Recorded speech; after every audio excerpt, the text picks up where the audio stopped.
Welcome back, Helldivers, to your daily news update. Now, today we have some info on the new patch. We also have some other stuff from Shams, the CEO, the new CEO at Arrowhead, and there's some pretty juicy information in here, which hopefully you guys will like. I think Shams has been pretty good. Like, I know he's only been in the job for about a week, but like sort of getting involved with the community, answering some questions, and I think that's what we all want, right? We just want answers, and I know there's still a lot of unanswered questions going on right now.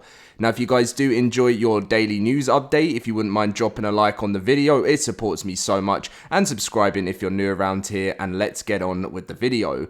So we're pretty much just going to start with the new patch, because I'm feeling the same as many of you guys out there. I did expect it last Tuesday, well, the Tuesday just gone.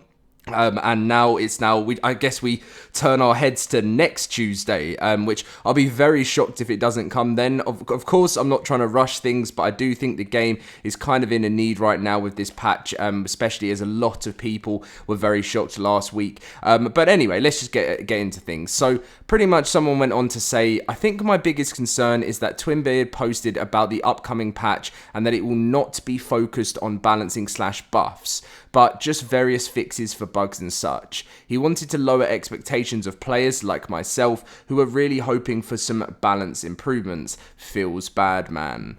And Twinbeard, who has actually been, if you're wondering why news has been a little bit quiet from Twinbeard, he's been very unwell. Well, he's just been, I don't know if he's been very unwell, but he just hasn't been well recently, so he's been taking some time away. And Twinbeard responded saying, evening, I'm still not well, but saw this and I wanted to clarify.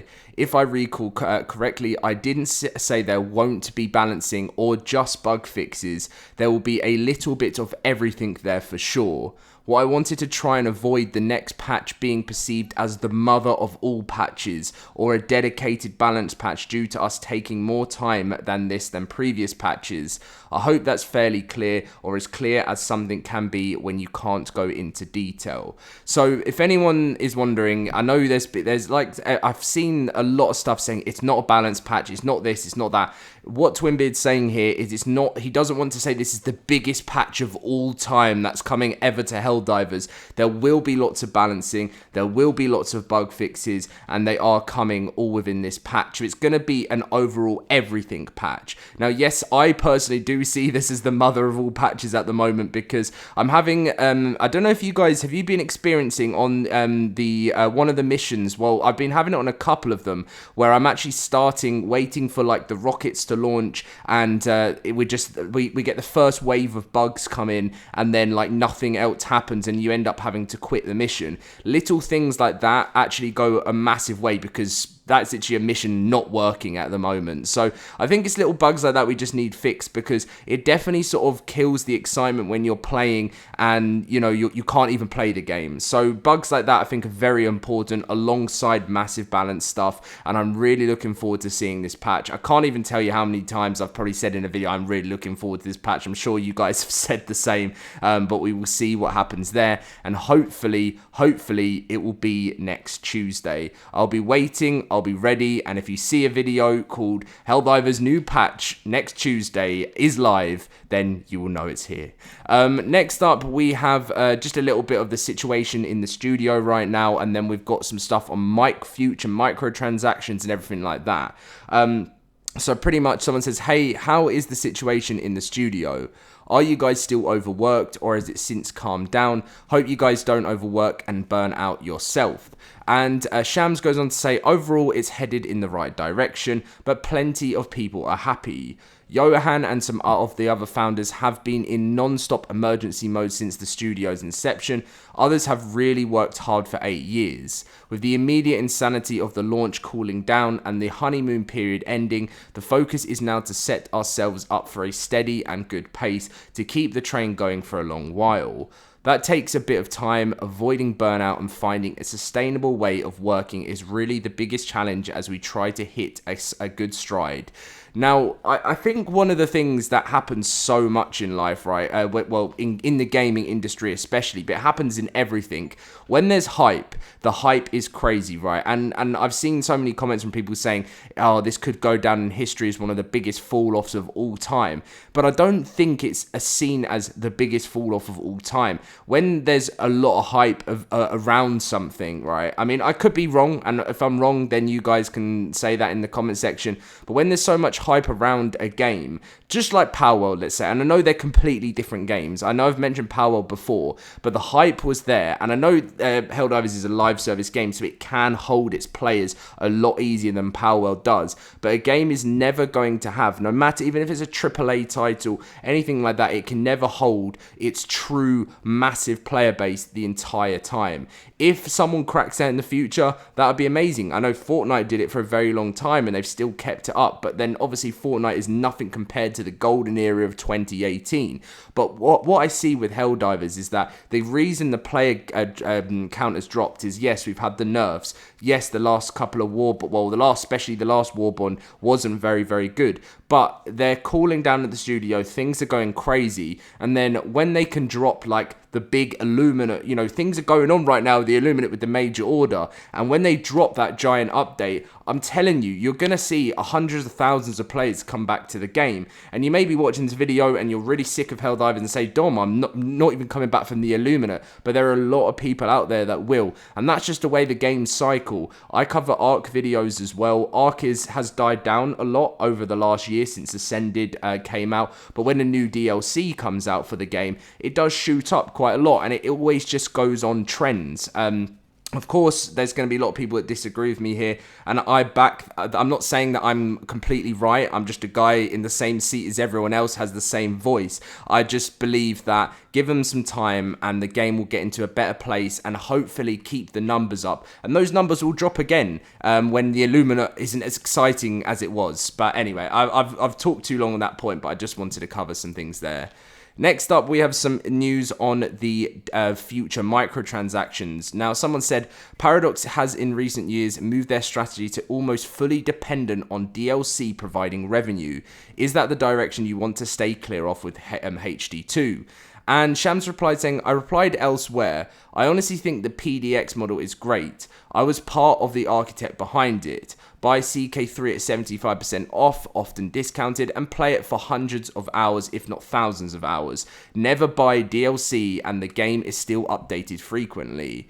If you want the bells, whistles, and all the different additional flavors of Paradox, we'll gladly charge you out of the wazoo, but it's truly optional. I think that's a pretty great value for players, and Helldivers is different. It's a different game. The plan is to do tons of content for the game, of course, and along the way find monetization that has you giving us 2 thumbs up. I think Johan has once said games need to earn the right to monetize, and that's my view as well. And the other thing that he responded to was when someone said, hi, some of us are a bit afraid because of Paradox, your former employer, because of the DLC stuff. I'm aware that microtransactions are necessary for a live service game, but what are your plans for the future when it comes to monetization for HD2? And Shams goes on to say, our view is that we want Arrowhead games to work like hobbies. When I expand my Magic the Gathering collection or get new minis for my 40k army, I don't feel microtransactioned. I still get a ton of value / playtime, even if I don't constantly buy new stuff. If we can get that in our games, I think we'd be happy, but we need to figure out how that would work with you. So yeah, I like that response so far, because I know people were worried that, you would take such a great game like Helldivers and flood it with microtransactions. But where we have the game right now is if you want the new War Bond, you can just grind for it. You can play, you can just get your super credits and you don't have to worry. And I think that's something that I would be more than happy, like I've said, I'm more than happy to pay for an expansion if it's worthy work. I hate loot boxes, I hate loot crates, all of that types of stuff. That's a horrible, horrible, dark place that the gaming industry turned to, and I fell into the trap many a times. I'm not going to lie, I'm not going to say I've never opened a loot crate in my life. I've opened a lot, and it's something I wish I never did. But I think we're stirring a little bit away from that now, And I think when developers put in hard work and release you an expansion that has really got a lot of stuff that you want and it's worth the money, I never have a problem with paying for hard work. And if Helldivers decides to go down some sort of route like that, I wouldn't mind it, but they'd have to do it in the right way, and I'm very glad I'm not in charge of those decisions. But maybe if I was on like $1 million a year, then maybe I'll like. But anyway, next up, this person said, it's good to see that you take on board criticism that is presented properly. Threats, name-calling, wishing harm, etc. have no place in constructive criticism and should never be tolerated, and I will never expect anyone to do so. But it's good to hear constructively presented things have a shot at being heard. A lot of us love this game, but have been disencouraged from a lot of recent decisions. Some are out of your control, such as a company PSN account linking, but also many in your control. Baffling nerf decisions, releasing war bonds with test versions of items instead of final ones. Please do not take people posting constructively about these as only doing so negatively. We post because we love the game and these things affect our enjoyment of it. Many thanks for the post. The level of engagement with the community is something unique, as is the game. Wish you the best in your new position. And Shams responded saying, super well put. I'll speak to the stuff we have control over and we're learning, and we're going to have this much more figured out in 2 years. But those learnings will come by iterating, listening, and doing things again. Right now, we're having a big discussion on how we get feedback. Some, like me, spend a lot of time on Reddit and the convos here in one direction. Others only watch YouTube, and that's a different beast. Our marketing team collects player sentiment across a lot of places, and then we have players in-game just plain playing. We then look at KPIs, key performance indicators, like daily active users, attach rates, and revenue, and all of that stuff.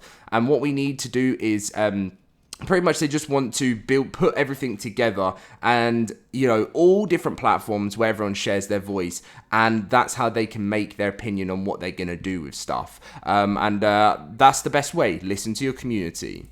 Next up, someone just said, I hope the game finds its right path again. It's a PvE game, so being OP is nothing bad. And Shams responded saying, fair point.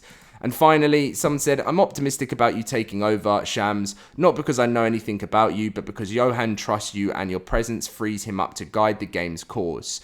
Johan's been nothing but straight with us, and his faith in you is enough for me. My charge is to you, as little as any other player's input means, is that keep pressuring to Sony to remove the regional purchase restrictions on Steam. With the PSN requirement removed, they have no leg to stand on here, and we want our Helldivers back. And then Shams responded saying, I hear you, Chief.